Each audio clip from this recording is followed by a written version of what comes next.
Their class, I'm going to go over lecture 29 now.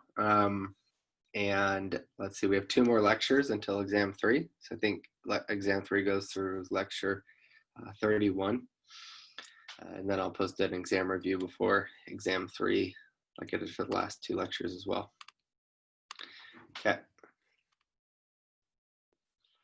I'll go ahead and start off with this review quiz from last time. Okay, so the question says, what can you say about the following system in equilibrium?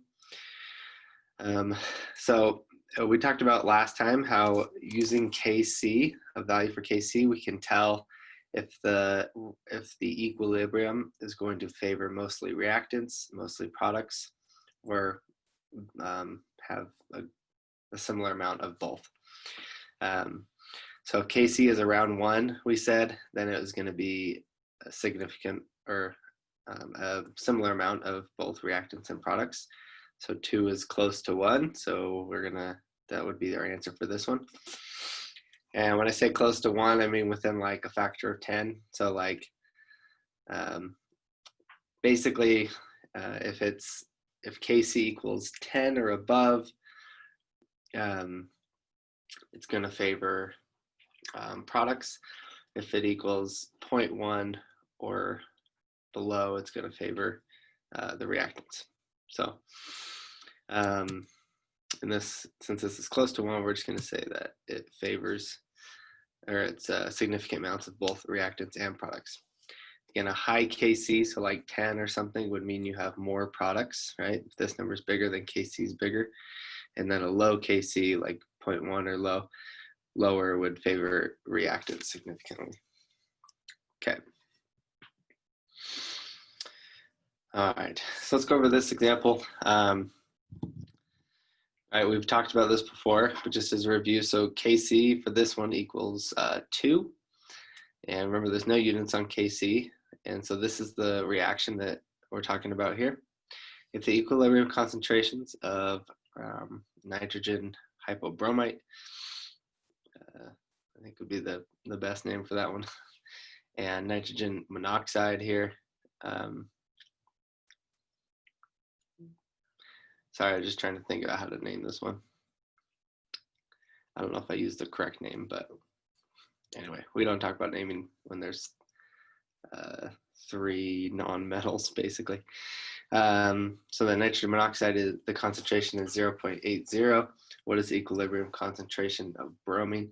So if we did the equilibrium constant expression, we would see that we have the concentration of NO squared times the concentration of Br2 divided by concentration of NOBr, we'll just call that squared. Okay, and then we know Kc because it's given to us here. We know the concentration of NO, we know the concentration of NOBr, and we could rearrange this equation to figure out the concentration of bromine. That would be your answer there.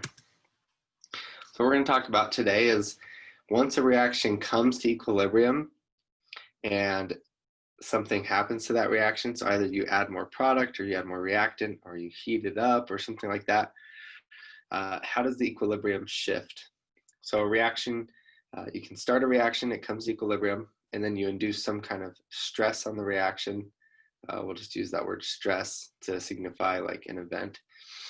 Then the reaction is going to shift to relieve the stress, basically. So we're going to talk about a few different conditions or stresses that can happen and how to predict what will happen to the equilibrium when that stress is applied. So we can look at, for example, what would happen if we added more reactant, or what happens if we change the temperature at equilibrium. Okay, so we'll go through some of these things. Okay. All right, again, so this is the question we're answering. What happens when a system is in equilibrium and then we change the conditions? Okay, so any change in conditions will upset the equilibrium of the system. So an example would be changing the temperature or the concentrations of the reactants or products. And why is there a change? Well, we talked about how the reaction rate is dependent on a few things. And one of the things reaction rate is dependent on is concentration. So if we increase the concentration of reactants, we're going to increase the rate of the forward reaction because we're increasing the concentration, right? Or if we change the temperature, depending on if it's exothermic or endothermic, right? We can think of heat as a reactant or a product, and the reaction rate will change depending on the temperature as well. And so if you remember, when you're at equilibrium, the reaction rate in the forward direction and the reaction rate in the reverse direction are the exact same. So if you change the concentrations, then what would happen is that by changing the concentrations, you're now causing, for an instant, the reaction rate in the forward and the reaction rate in the reverse directions to not be equal. And so the reaction will, the concentrations are going to go ahead and change at that point until those two rates are equal again, right? So the system will feel a stress, it will go through some changes, and then equilibrium is going to be reached again, okay? All right. So the term that you'll hear a lot when you talk about changes happening at equilibrium is the Chatelier principle. That's how I pronounce it. Maybe you guys know how to pronounce it better, but the Chatelier principle. And it says that a system that was at equilibrium and is now under stress will shift to relieve the stress. And we'll talk about types of stress and how it shifts to relieve the stress throughout this presentation. Okay, so the first stress we're going to look at is adding reactant. Okay, so let's say you have this reaction, A decomposes into B plus C, and it's sitting there at equilibrium. So if we add more A, right, so this is the stress, is adding A, it's going to upset the equilibrium. So again, look at equilibrium where this constant or this expression is true, right? And then for a moment, it won't be true. So that if you add A, the rate of the forward reaction increases, right? Increasing the concentration increases reaction rate. We've talked about that. So if you increase the rate of the forward reaction, for an instant, you're going to produce more B and C. So the way that this reaction relieves the stress, if you add more A, then it's going to produce more B and C. Sorry. And when it does that, it relieves the stress and it reaches equilibrium again, okay? So there's a number of ways to kind of think about this, and anyway, as you study it, you'll probably realize maybe some ways work better for you. The way I think of it though is just like if you add more A and the reaction what we say is that if you add more A, the reaction shifts to the right, meaning that it's going to be producing more B and C, okay? Okay, which hopefully can make some sense here. Adding product is going to be the same basically, but it's going to, if you add more product, you're going to produce more reactants, right? This is a reversible reaction. So if you add more HF, then you have more HF to decompose into hydrogen and fluorine. So again, it increases this concentration, which increases the rate in the reverse direction, and you form more reactant, okay? So adding more product equals stress on the product side. You could think of it that way. To relieve the stress, you're gonna be converting your products over into reactants, okay? So that's what happens when you add product.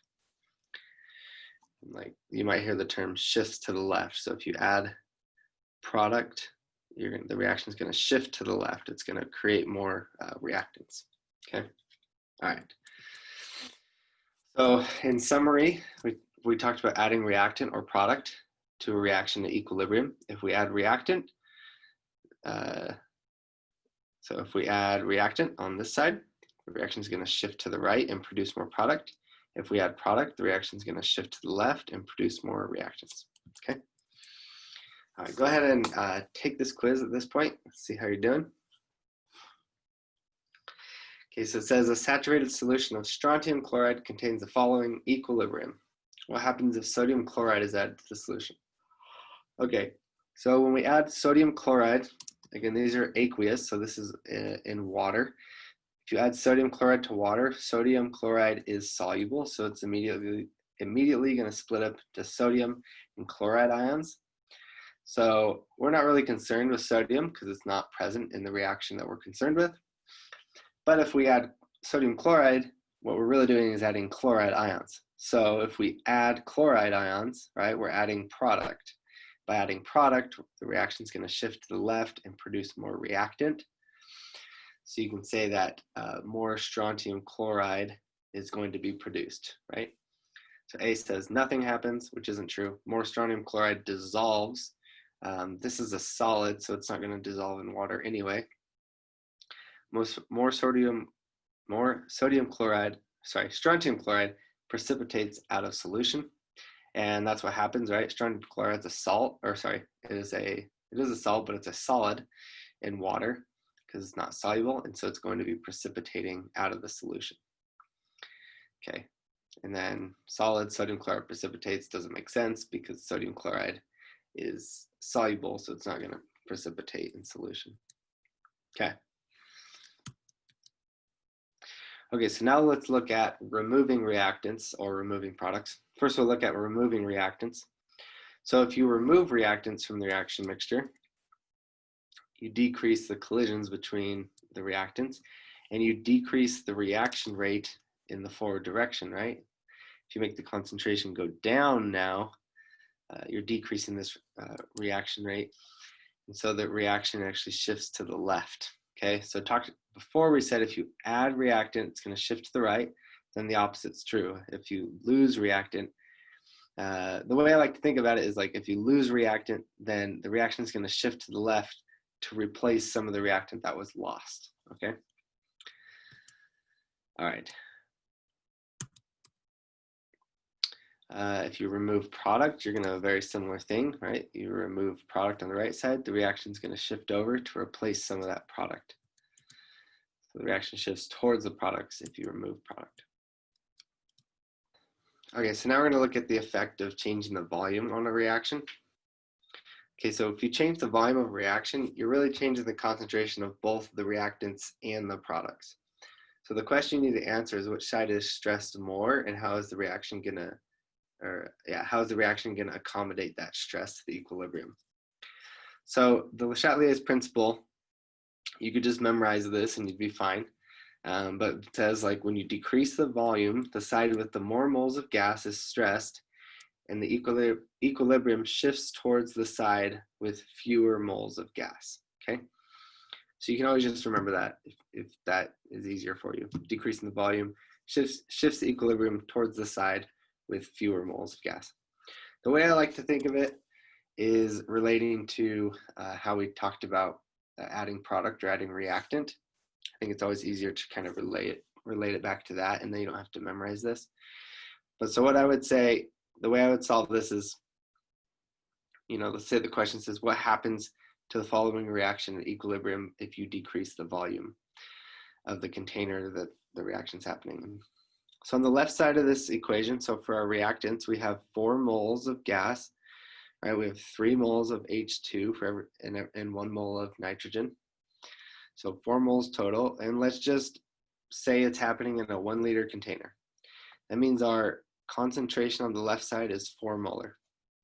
On the right side, we have 2 moles of gas, and if it's happening in a 1 liter container, that means we have 2 molar concentration of ammonia. So now we say, let's decrease the volume. Okay, so let's just say we cut it in half just to make things easy.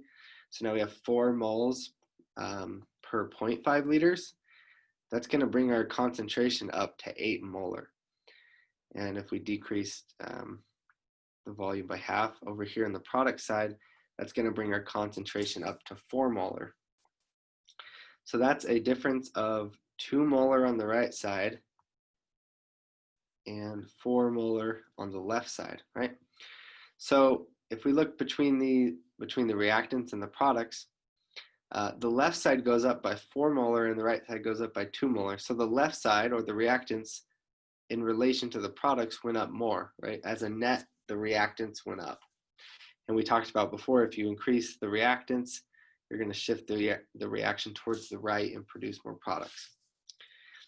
And then if you just look at kind of the memorization, if you want to just memorize it, when you decrease the volume, you shift the equilibrium towards the side with fewer moles of gas. Decreasing the volume, we shift it towards the right because there's 2 moles of gas versus 4. This is reasoning, I think, that works all the time, and the memorizing works too. Again, I try and memorize as little as possible, and that helps me.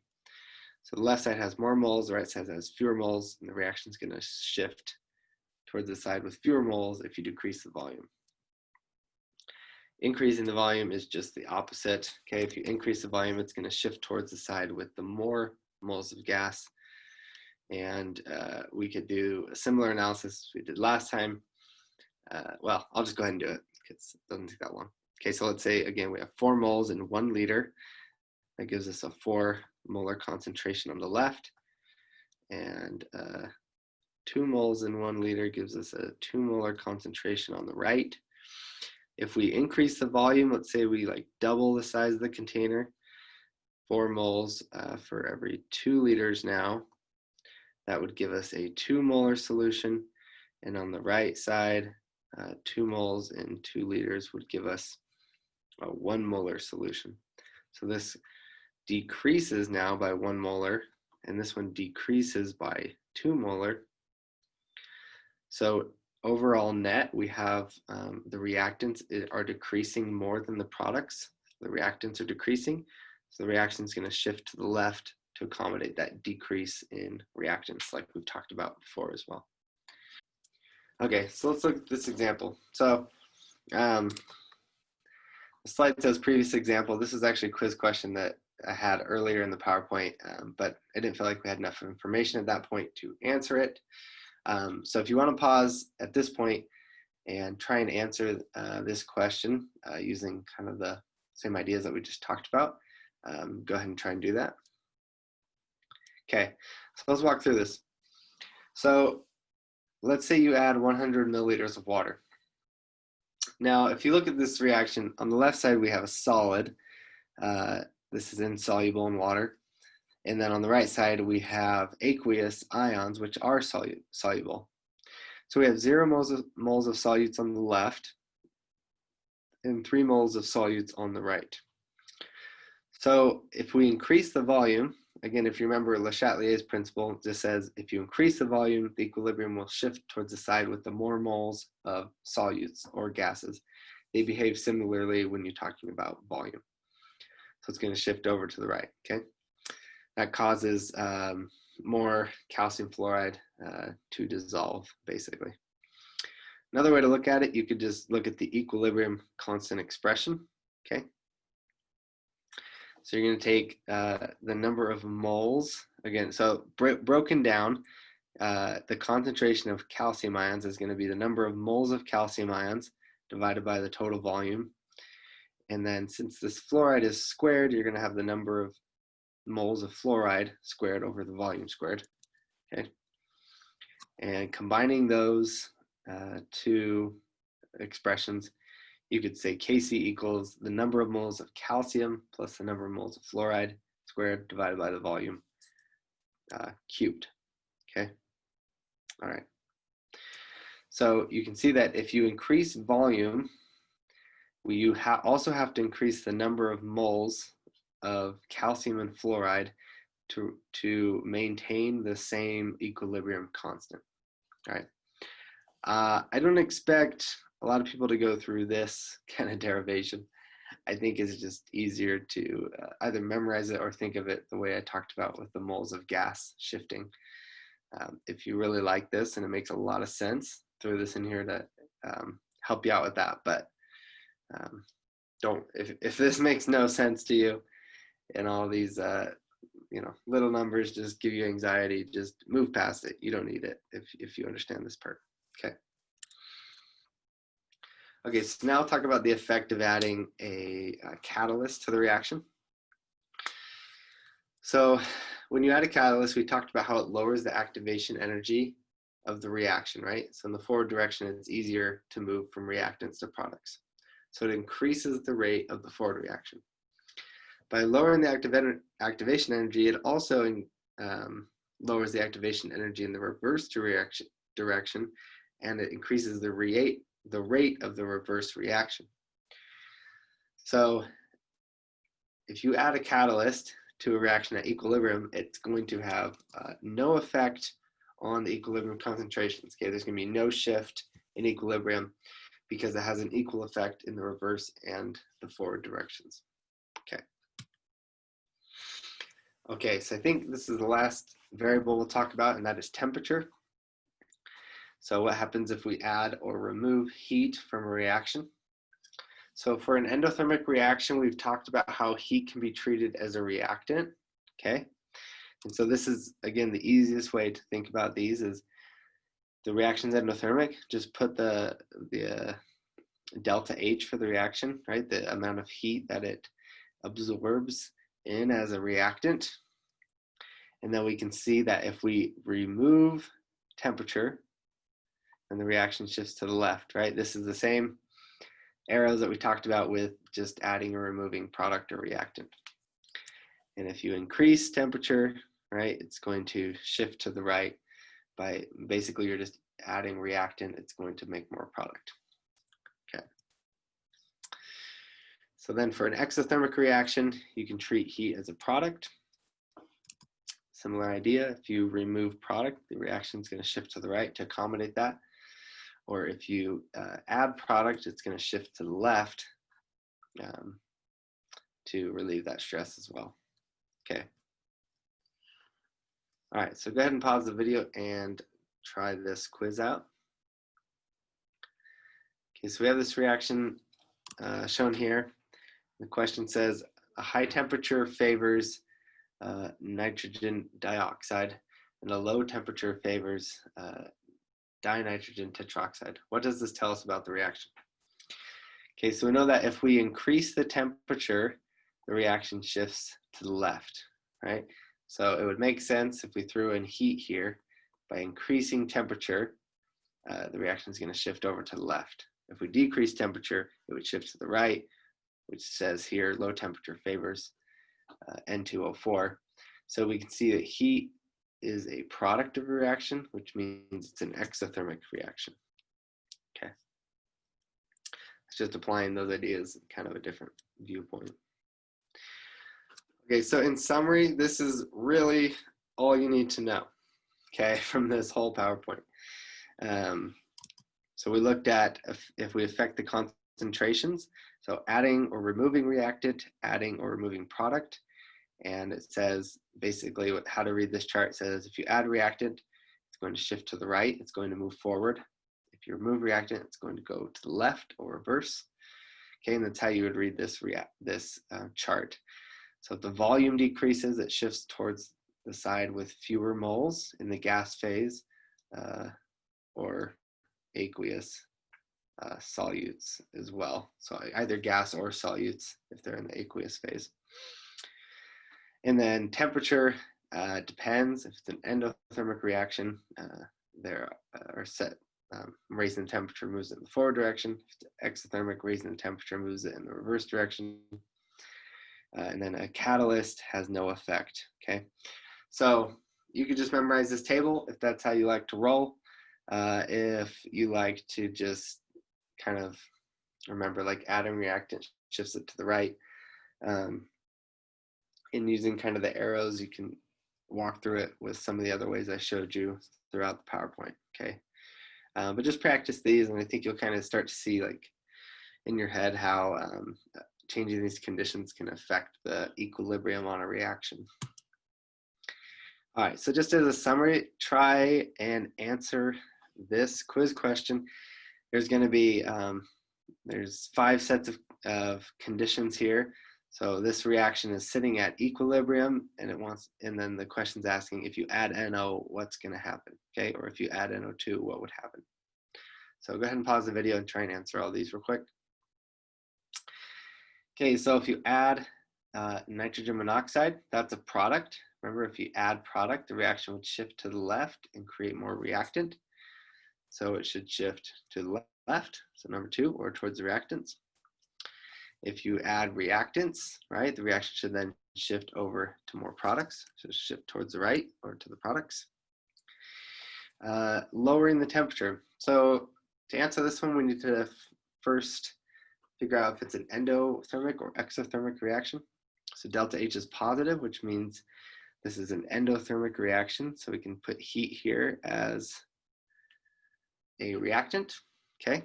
So if we lower the temperature, that's like removing reactants, and the reaction would shift over towards the reactants or to the left. Removing product, right? By removing product on the right side, reactant's gonna shift towards the right to refill the product, basically. And then increasing the volume.